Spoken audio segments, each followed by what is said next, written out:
Welcome to this lecture series in sequence and series.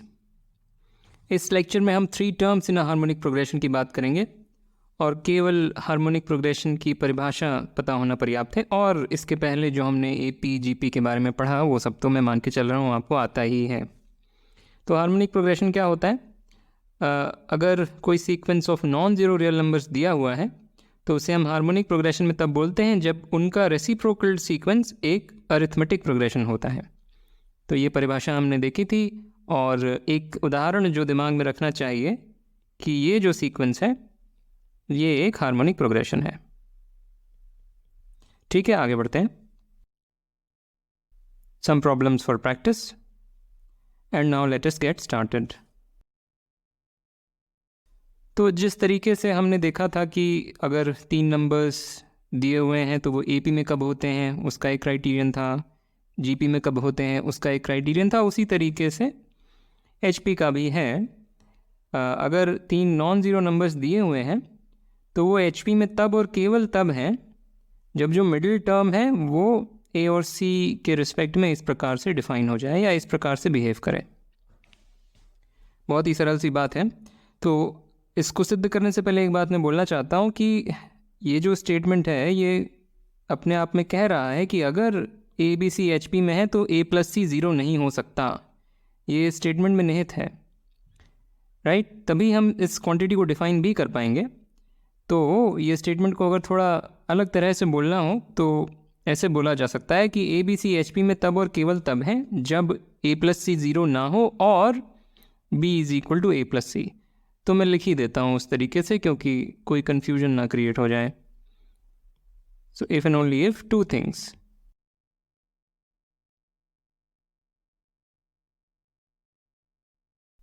ठीक है, तो मैं कह रहा हूँ A B C H P में तब और केवल तब है जब ये दोनों बातें साथ में हो जाएं। ठीक है, तो बहुत ही सरल बात है। Proof A B C are in H P, non zero तो गिवन ही है, A B C are in H P if and only if by definition जब 1 अपॉन ए 1 अपॉन बी और 1 अपॉन सी ए पी में हो।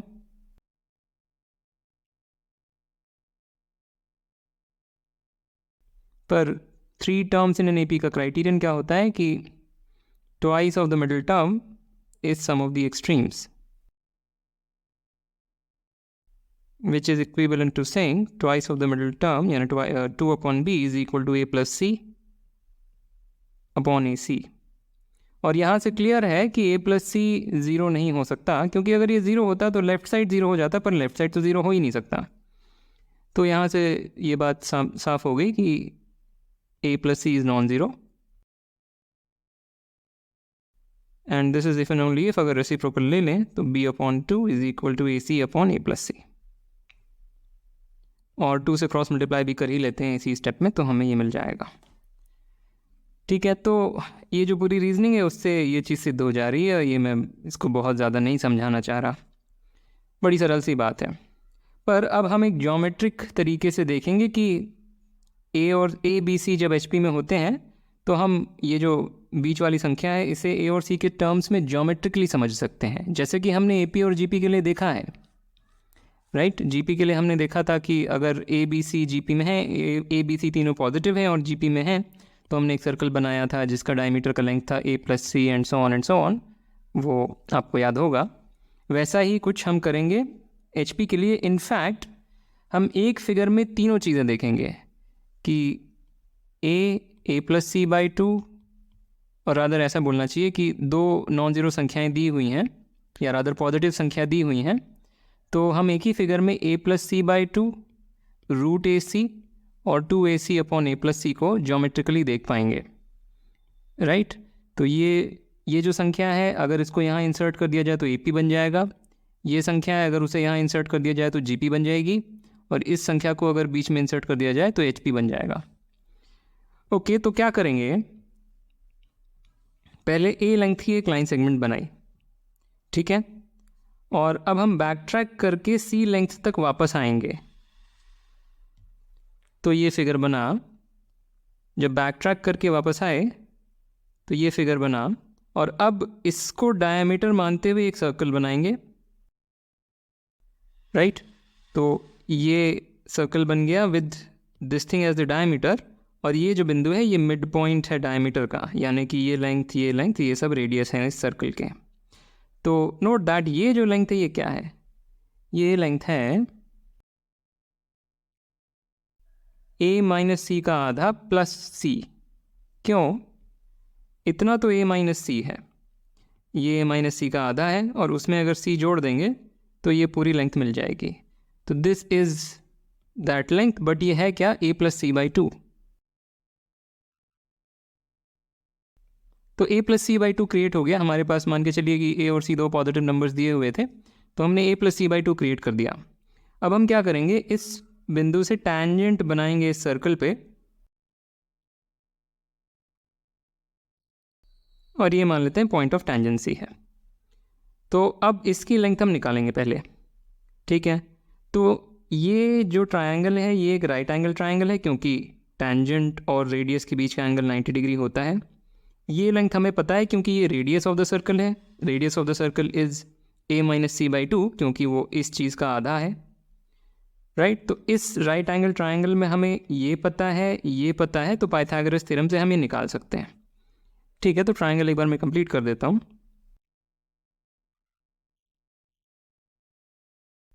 तो what is the length of this side? The length of that side is, by Pythagoras theorem, a plus e by 2 का whole square minus a minus c by two का whole square, इस चीज़ का square root, right. Hypotenuse square minus एक side का square, उसका square root लेंगे तो जो अतिरिक्त साइड है वो मिल जाएगी। पर ये expression simple algebra is equal to square root A C. तो ये जो लेंथ है हमें मिल गया, ये स्क्वायर रूट ए सी के बराबर है। Very interesting. तो हमें जो बीच वाली संख्या जो ए पी बना देती है, यानी कि ए और सी के बीच में अगर इसको इंसर्ट कर दें तो ए पी बन जाएगी, और इसको इंसर्ट कर दें तो जी पी बन जाएगी। वो हमें एक ही फिगर में दिख गया। और यहाँ से ये भी दिख रहा है कि ये जो संख्या है वो डेफिनेटली इससे बड़ी है, क्योंकि ये हाइपोटेन्यूज है एक राइट एंगल ट्रायंगल की, ठीक है। अब क्या करेंगे, यहाँ से परपेंडिकुलर ड्रॉप करेंगे,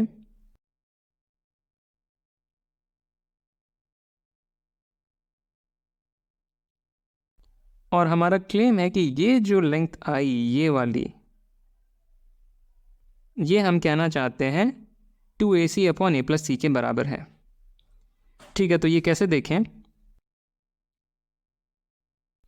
कई तरीके हैं। एक तरीका ये हो जाएगा कि इस एंगल का कोसाइन देखते हैं।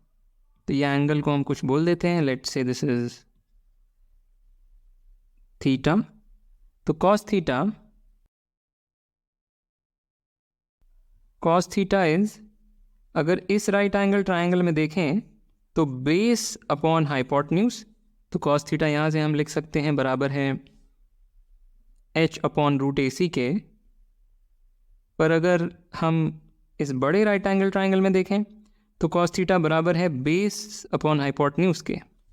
तो ये हो गया बराबर root A C upon A plus C by two, और जब क्रॉस मल्टीप्लाई करेंगे तो यहाँ से h की वैल्यू आ जाएगी 2ac upon A plus C. So to summarize, हमने सबसे पहले क्या किया, ए लेंथ की लाइन सेगमेंट बनाई, फिर सी लेंथ से बैक ट्रैक किया, फिर इसको डायमीटर मानते हुए एक सर्कल बनाया, राइट। वहाँ से हमें ये जो middle term of the A P whose extreme terms are A and C, ये तुरंत मिल गया। फिर हमने इस पॉइंट से टैंजेंट बना दी सर्कल पे, तो length of the tangent middle term of the G P है जिसके एक्सट्रीम टर्म्स ए एंड सी हैं। और फिर फाइनली जब हमने यहाँ से परपेंडिकुलर ड्रॉप करी तो हमें जो यहाँ से लेंथ मिली वो है middle term of the H P जिसके एक्सट्रीम टर्म्स ए एंड सी हैं। इस फिगर से ये स्पष्ट दिख रहा है कि ये जो है इससे बड़ा है, तो A plus C by two is greater than root A C, greater than equal to. और क्यों ऐसा है, क्योंकि ये हाइपोटेन्यूज है और ये एक साइड है। एक राइट एंगल ट्रायंगल में जो हाइपोटेन्यूज है वही सबसे बड़ी होती है, तो हम ये तुरंत लिख सकते हैं। और अब इस राइट एंगल ट्रायंगल में देखें तो रूट ए सी इससे बड़ी है, तो इससे हमें मिला कि this is at least 2ac upon A plus C. और बाद में हम देखेंगे ये बहुत स्पेशल केस है एक फेमस इनइक्वालिटी का, AM/GM/HM इनइक्वालिटी। हम एक जनरल स्टेटमेंट बाद में देंगे, ये तो बहुत स्पेशल केस है, बाद में हम एक जनरल स्टेटमेंट देंगे इसका, उसको प्रूव भी करेंगे, जिसको हम AM/GM/HM इनइक्वालिटी बोलते हैं। उसका स्पेशल केस हम ज्योमेट्रिकली देख पा रहे हैं। एल्जेब्राइकली ये प्रूव करना बहुत आसान है, ट्राई कर सकते हैं, कुछ भी नहीं है, बहुत ईजी है। और राइट, पर ये मैं बताना चाहता था, बहुत ही खूबसूरत एक ज्योमेट्रिक इंटरप्रिटेशन। तो यहाँ से हम एक कोरोलरी डिराइव करेंगे, जिसको हम प्रूव एल्जेब्राइकली करेंगे पर ज्योमेट्रिकली उसे देख सकते हैं। तो क्या है वो कोरोलरी, या थ्योरम बोल सकते हैं। कोरोलरी लिख देता हूँ कि मान लेते हैं 3 पॉजिटिव नंबर्स हैं ABC, और ये भी मान लेते हैं कि ये तीनों GP और HP दोनों में हैं। Assume ABC are in GP and HP both. तो देन ये तीनों नंबर्स बराबर हैं, राइट। तो पहले इसको ज्योमेट्रिकली थोड़ा समझ लेते हैं और फिर इसको एल्जेब्राइकली प्रूव करेंगे। तो क्या हो रहा है कि ये है हमारा middle term of this geometric progression, यानी कि ये B के बराबर है, और ये है हमारा middle term of this harmonic progression. हमें क्या दिया हुआ है कि ये GP भी है, HP भी है। अगर इसे GP की तरह एक बार सोचे तो हमें पता है ये लेंथ B के बराबर है, इसे एक बार HP की तरह सोचे तो हमें पता है ये लेंथ भी B के बराबर है। पर ये बेस है और ये हाइपोटेन्यूज है एक राइट एंगल ट्राइंगल का, तो ये दोनों बराबर होने पड़ेंगे। और फिर आप थोड़ा सा अगर विचार करेंगे तो आपको समझ में आ जाएगा कि the only way this diagram can make sense is when A is equal to B is equal to C। सब डीजेनरेट हो जाएगा, ये आएगा A, फिर C वापस आए, फिर जो सर्कल बना वो 0 रेडियस का वगैरह वगैरह, ठीक है। तो वो तो ज्योमेट्रिकली हमें थोड़ा दिख रहा है, पर इसको एल्जेब्राइकली सिद्ध कर लेते हैं। और here is the very simple proof कि अस्यूम जो दिया हुआ है, तो हमें पता है कि ये जो चीज़ है √AC is equal to 2AC upon A+C, क्योंकि दोनों ही B के बराबर हैं। पर ये हमें दे रहा है A+C times √AC is equal to 2AC, which gives us A+C is equal to 2√AC, right. क्योंकि यहाँ पे स्क्वायर रूट था, वो इससे कैंसिल हुआ, तो एक √AC यहाँ मिला। और अब this gives us A minus 2√AC plus C is equal to 0, which gives us that √A minus √C का whole square is 0। Basic algebra, which gives us that √A is equal to √C, which gives us A is equal to C। तो यहाँ क्योंकि सब कुछ positive था, A B C सब positive थे, तो स्क्वायर रूट लेने में कोई समस्या नहीं है। तो this gives √A is equal to √C and therefore A is equal to C। एक बार A is equal to C आ गया और B इसके बराबर है, तो B भी A और C दोनों के बराबर हो गया, ठीक है। तो ये तो हमने बोला जब ABC दोनों GP और HP बना रहे थे, तब ये तीनों बराबर हो गए। ये चीज़ हम ऐसे भी बोल सकते थे कि मान लें ये तीनों AP में हैं और HP में हैं, तो भी सेम कंक्लूजन निकलेगा, राइट। इनमें से अगर कोई भी दो चीज़ें मैं यहाँ लिख दूँ, AP GP HP में से कोई भी दो चीज़ें यहाँ चुन करके लिख दूँ, कंक्लूजन सेम निकलेगा। हर चीज़ को प्रूव नहीं कर रहे हैं, ठीक है। डायग्राम से खैर तुरंत सारी चीज़ें ऐसे ही स्पष्ट है। ऑल राइट, तो अब आगे बढ़ते हैं। तो सबसे पहला इलस्ट्रेशन, हमारे पास 3 पॉजिटिव नंबर्स दिए हुए हैं A B C, और हमें शो करना है कि अगर वो HP में है तो ये 3 संख्या जो इस श्रृंखला में लिखी हुई हैं ये भी HP में है। बहुत ही सरल सवाल, पॉज करके अवश्य इसको ट्राई करें। तो हमें शो करना है ये 3 संख्याएं HP में हैं, और आगे बढ़ने से पहले ये बोल दूं कि क्योंकि ये तीनों पॉजिटिव हैं तो हमें B+C, C+A, A+B के बारे में चिंता नहीं करनी है कि ये 0 हो जाएंगे। तो इसको मैं 2 तरह से बताऊंगा। एक पहले मैं थोड़ा स्मार्ट तरीका बता देता हूँ, थोड़ा सा ही स्मार्ट, और उसके बाद जो एकदम कह लें कि नो ब्रेनर तरीका वो भी बता दूंगा। तो हमें क्या करना है कि हमें शो करना है ये 3 टर्म्स HP में हैं। तो डेफिनेशन क्या है HP की, कि इनका रेसिप्रोकल सीक्वेंस हमें शो करना है AP में है। तो वांट टू शो दैट जो रेसिप्रोकल्स हैं यानी B+C upon A C plus A upon B and A plus B upon C, ये एक AP है, करेक्ट? ये हमें शो करना है, तो एक सेकेंड। पर अब क्या है कि इसमें this is one nice move कि ये थोड़ा सा अधूरा सा है, एसिमेट्रिक सा है इन सम सेंस।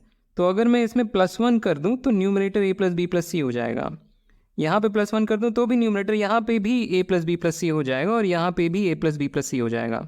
और अगर किसी सीक्वेंस को AP में शो करना है तो पूरे सीक्वेंस में अगर मैं +1 जोड़ दूं तो उसकी एपीनेस डिस्टर्ब नहीं होती। So this is equivalent to saying कि this thing +1, second term +1, third term +1 is an AP, correct? Which is same as saying कि A plus B plus C upon A plus B plus C upon B and A plus C plus B upon C is an AP. पर A plus B plus C कोई एक number है, एक positive number है, तो ये AP में show करें या इसको न्यूमरेटर की जगह पे 1 रख दें उसे AP में शो करें, एक ही बात है। किसी भी सीक्वेंस को हम अगर किसी नॉन ज़ीरो नंबर से स्केल करते हैं और पाते हैं कि वो AP है तो ओरिजिनल सीक्वेंस भी AP है। सो मैं बस ये कह रहा हूँ this is equivalent to saying कि 1 upon A, 1 upon B and 1 upon C are in AP, which is equivalent to saying by definition कि A, B, C are in HP। पर ये तो गिवन ही है, राइट? तो ये शो करना हमने दिखाया कि इसके इक्विवेलेंट है, पर ये हमें गिवन ही है, तो therefore this statement is true and hence these 3 numbers are in harmonic progression. पर यहाँ हमने वो क्राइटेरियन तो कहीं यूज़ नहीं किया, जो 3 टर्म्स इन एन HP का क्राइटेरियन जो भी हमने देखा वो तो कहीं यूज़ नहीं किया, पर उसको यूज़ करके भी हो जाएगा। थोड़ा माइंडलेस अलजेब्रा वहाँ करना पड़ेगा। तो वहाँ हमें ये दिखाना है कि जो मिडिल टर्म है यहाँ का that is twice of the product of the extreme terms divided by the sum of the extreme terms, यही दिखाना है। Mindless algebra is equivalent to showing कि ये जो चीज़ है वो इसके बराबर है, फिर ये जो यहाँ पर डिनोमिनेटर्स हैं ये कैंसिल हो जाएंगे, तो that is equivalent to showing कि जो लेफ्ट साइड है वो इसके बराबर है। फिर यहाँ पे एक छोटा सा जुगाड़ लगा लिया कि A प्लस सी से डिवाइड मल्टीप्लाई कर लिया, ये जो टर्म है यहाँ से डिवाइड मल्टीप्लाई कर लिया। करने की वजह है कि ये जो चीज़ है ये B के बराबर है by the hypothesis that A B C are in HP, तो ये इससे कैंसिल हो जाएगा। और फिर यहीं पे मैंने क्रॉस मल्टीप्लाई कर दिया है, तो राइट साइड में A plus C whole square create होगा, क्योंकि ये A प्लस सी यहाँ से जाके मल्टीप्लाई होगा तो A plus C whole square यहाँ क्रिएट हो गया। और लेफ्ट साइड में ये जो चीज़ है वो यहाँ से जो आएगी तो ये संख्या दे देगी। तो बस ये हो रहा है कि this showing this is equivalent to showing this which by some cancellations is equivalent to showing this which we know to be true, क्योंकि ABC HP में है। तो ये भी एक तरीका हो गया, इसमें कहीं कुछ दिमाग नहीं लगाना है। यहाँ हमने छोटा सा एक अच्छा सा स्टेप किया which is also very simple, कोई बहुत बड़ी बात नहीं है, पर this is much shorter and नीटर। All right, second illustration हमें दिया है कि A B C D E ये 5 डिस्टिंक्ट पॉजिटिव रियल नंबर्स हैं, डिस्टिंक्ट यानी पेयर वाइज डिस्टिंक्ट, इनमें से कोई भी 2 बराबर नहीं है। हम ये अस्यूम कर रहे हैं कि A B C AP में है, B C D GP में है और C D E HP में है। ये हमें इन्फॉर्मेशन दी हुई है और हमें तय करना है कि A C E फिर किस में होंगे, AP में, GP में, HP में, या इनमें से कुछ भी नहीं। सो एज़ यूजुअल पॉज करके प्रयास करें। राइट, तो हमें ये इन्फॉर्मेशन दी है, ये इन्फॉर्मेशन दी है और ये इन्फॉर्मेशन दी है। इनको हम अलजेब्राइकली लिख सकते हैं, तो हमें 3 इक्वेशन मिल जाएंगी, एक जिसमें ABC होगा, दूसरी जिसमें BCD होंगे, तीसरी जिसमें CDE होंगे। अंततः हमें ACE के बारे में बात करनी है, तो ये जो इक्वेशंस बनी उनमें से अगर हम B को और D को एलिमिनेट कर दें तो हमें ACE में कोई अलजेब्राइक रिलेशन मिलना चाहिए और उससे हमें पता चल जाएगा कि कौन सा इसमें से ऑप्शन सही है या फिर ये सही है।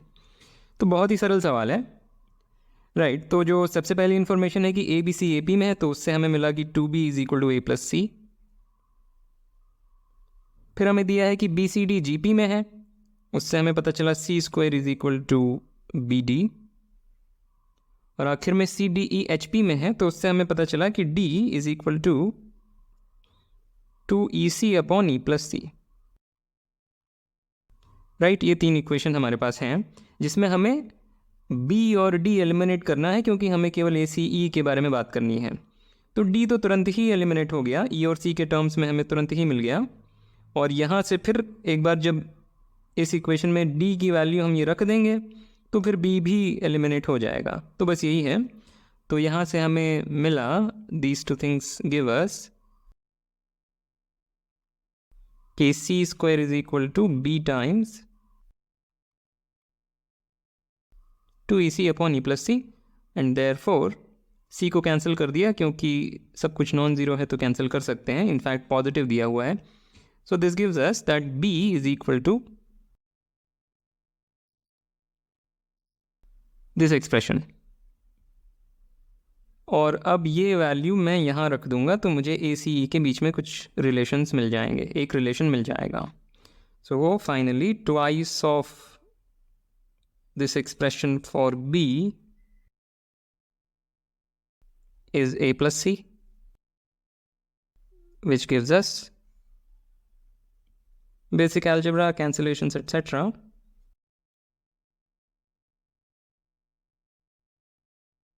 C² is equal to AE, यानी कि ACE GP में है। So that's it। एकदम सरल सवाल। आगे बढ़ते हैं। ये थोड़ा दिखने में पेचीदा है सवाल, पर है ये भी आसान। हमें दिया है कि m+1th n+1th और r+1th टर्म किसी एक नॉन कांस्टेंट AP का, सो नॉन कांस्टेंट को मैं अंडरलाइन कर देता हूँ, किसी एक नॉन कांस्टेंट AP का GP में है। तो ये 3 टर्म्स हैं। एक नॉन कांस्टेंट AP है जिसमें कि m+1th n+1th और r+1th टर्म एक GP बना रहे हैं, अगर उन्हें एक श्रृंखला में लिखा जाए, जहाँ पे m n r एक HP में दिए हुए हैं, ठीक है। और हमसे पूछा गया है जो अरिथमेटिक प्रोग्रेशन है उसके फर्स्ट टर्म का रेशियो उसके कॉमन डिफरेंस के साथ। तो दिखने में पेचीदा है सवाल, पर कुछ भी नहीं है। अगर इसको अलजेब्रा में सारी चीज़ें कन्वर्ट करें, जो जो चीज़ें लिखी हुई हैं उन्हें इक्वेशंस पे कन्वर्ट करें, अपने आप जो निकल के आना है आ जाएगा। तो हम मान लेते हैं कि AP का जो क्या बोलते हैं, first term is A and the common difference is D। तो वो चीज़ मैं लिख नहीं रहा हूँ। तो हमें क्या दिया हुआ है कि जो m+1th टर्म है AP का, जिसकी की वैल्यू ये हो जाएगी, अगर फर्स्ट टर्म A है और कॉमन डिफरेंस D है, तो this is the m+1th term. और similarly this is the n+1th term and r+1th term यहाँ लिखा हुआ है। So these 3 numbers are in GP, ये दिया हुआ है, विच इम्प्लाइज कि जो square of the middle term है वो है product of the extremes. Equivalent ही है। मैं इक्विवेलेंट नहीं लिखना चाहता, क्योंकि ये भी बोलना पड़ेगा ये सब नॉन ज़ीरो हैं।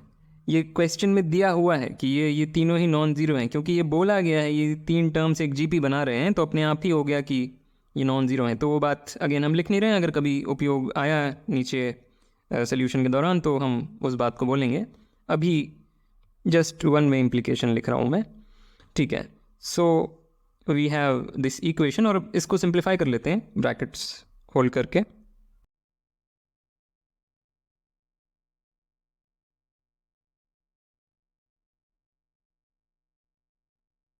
राइट, आई थिंक यही होगा, कोई कैलकुलेशन मिस्टेक नहीं है hopefully.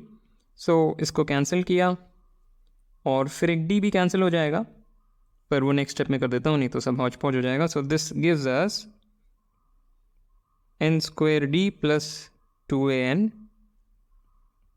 Equals AR plus M plus MRD। तो ये कैसे आया? बोथ साइड्स से हमने डी कैंसिल किया। क्यों कर सकते हैं कैंसिल? क्योंकि डी नॉन ज़ीरो है। A P is a non constant A P, so we know D is non zero,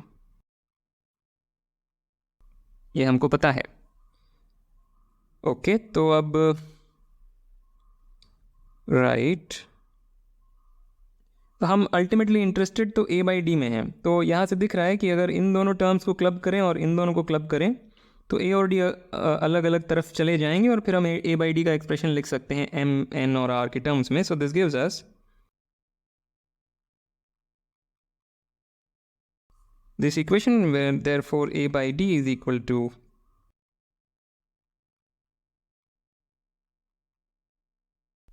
this equation, right. और अब हमको ये इन्फॉर्मेशन भी किसी तरह से यूज़ करनी है कि M N R H P में दिए हुए हैं। तो इसका मतलब क्या हुआ कि n is equal to 2mr upon m plus R, ये हमें पता है, और m प्लस आर यहाँ दिख रहा है। और जो आंसर हमें देना है वो n के टर्म्स में देना है, तो हम कोशिश करेंगे m और r को एलिमिनेट करने की। Right, so m plus R is what, क्योंकि m N R H P में हमें पता है कि n is equal to 2mr upon m plus R, and therefore m plus R is 2mr upon n। तो ये यूज़ कर लेते हैं। जस्ट अब तो मैं कुछ भी कर रहा हूँ, कोई अलजेब्रा कर रहा हूँ, किसी तरह से इस टर्म्स में आंसर लाने की कोशिश कर रहा हूँ। तो ठीक है, देखते हैं कहाँ तक जाती है बात। So this gives us n square minus M R upon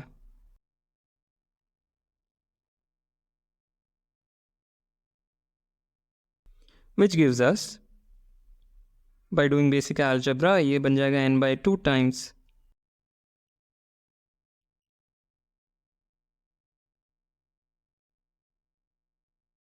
पर एक चीज़ यहाँ हमें बोलनी चाहिए, एक यहाँ पे हमने थोड़ा सा मिसस्टेप किया है या रीजनिंग थोड़ी प्रॉपर नहीं रखी। ये जब स्टेप आया था, ये जब हमने लिखा था, तो हमने इस नंबर से बोथ साइड डिवाइड किया। हमें जस्टिफाई करना पड़ेगा कि ये ज़ीरो नहीं है, तभी हम ये डिवीजन कर सकते हैं। अगर हम मान लें कि ये ज़ीरो है, इंडीड अगर हम मान लें ये ज़ीरो है, तो उसका मतलब क्या हो गया कि एम एन आर एक ए पी बना रहे हैं। राइट, ये ज़ीरो होने का मतलब एग्जैक्टली यही हो गया कि एम एन आर एक ए पी बना रहे हैं। हमें दिया ही हुआ है कि एम एन आर एक एच पी बना रहे हैं, तो इसका मतलब ये एक ए पी और एच पी दोनों बना रहे हैं। पर हम पहले देख चुके हैं कि अगर ऐसा होगा तो एम एन आर तीनों को बराबर होना पड़ेगा, और कोई समस्या नहीं है, तीनों पॉजिटिव नंबर्स ही हैं। After all they are M plus one th N plus one th and R plus one th terms, तो ये पॉजिटिव ही हैं, तो वो कोई समस्या नहीं है। तो हमें मतलब पता है कि ये चीज़ ज़ीरो नहीं है, तो जो भी हम कर रहे हैं लेजिटिमेट है। एक और सैनिटी चेक अगर करना हो तो यहाँ पर ये नंबर ज़ीरो नहीं होना चाहिए, पर अगर ये ज़ीरो होता है तो इसका मतलब M N R G P बना रहे हैं। पहले ही दिया हुआ है वो एच पी बना रहे हैं, तो फिर इसका मतलब हो जाएगा वो तीनों बराबर हैं। और प्रश्न में लिखा नहीं हुआ है कि ये तीनों अलग अलग नंबर हैं, पर वो थोड़ा सा सॉर्ट ऑफ ऑब्वियस है, लिखा होना चाहिए, right. Otherwise there is nothing wrong, मतलब जो चीज़ें लिखी हैं बिल्कुल ठीक लिखी हैं। अगर ये तीनों नंबर्स बराबर भी हैं तो ये हाइपोथेसिस तो सेटिस्फाइड है, तो प्रश्न में लिखा होना चाहिए कि ये अलग अलग नंबर्स हैं। ठीक है, तो anyway, so this is what we get, but ये कैंसिल हो रहा है, जो न्यूमरेटर है डिनोमिनेटर से कैंसिल हो रहा है, बट एक माइनस साइन दे रहा है। So we get A by D is equal to minus n by 2. So we have option A is correct. Okay. So अब एक पुराने जेई का सवाल कि हमें ये एक श्रृंखला दी हुई है एपी में, फिर हमें तय करना है कि चार ऑप्शन दिए हुए हैं, उनमें से कौन सा है देखना है। तो पहले इसको डिकोड करते हैं और फिर आगे देखते हैं। ऑप्शंस को पढ़ने से पहले इसको थोड़ा डिकोड करते हैं। और यहाँ क्योंकि लिखा हुआ है ये एक एपी है, तो ऑलरेडी काफ़ी सारी बातें बोल दी गई हैं कि ए सी से बड़ा होना चाहिए, अदरवाइज लॉग ऑफ ए सी से बड़ा होना चाहिए, क्योंकि अदरवाइज हम एक नेगेटिव नंबर का लॉग ले रहे होंगे एट्सेट्रा। तो वो सब चीज़ें हैं। Solution given twice of log of a minus c is the sum of the extreme terms,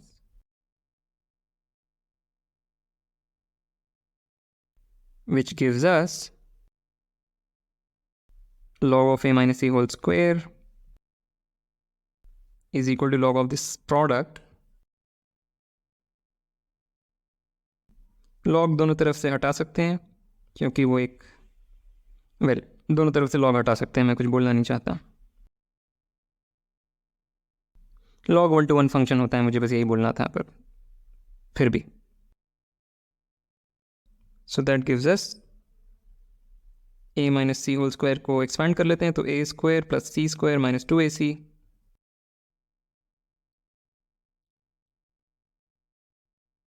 right, cancellations,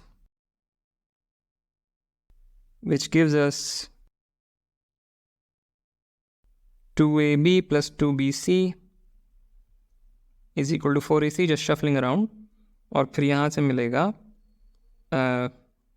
b times a plus c is equal to 2ac, which gives b is equal to 2ac upon a plus c।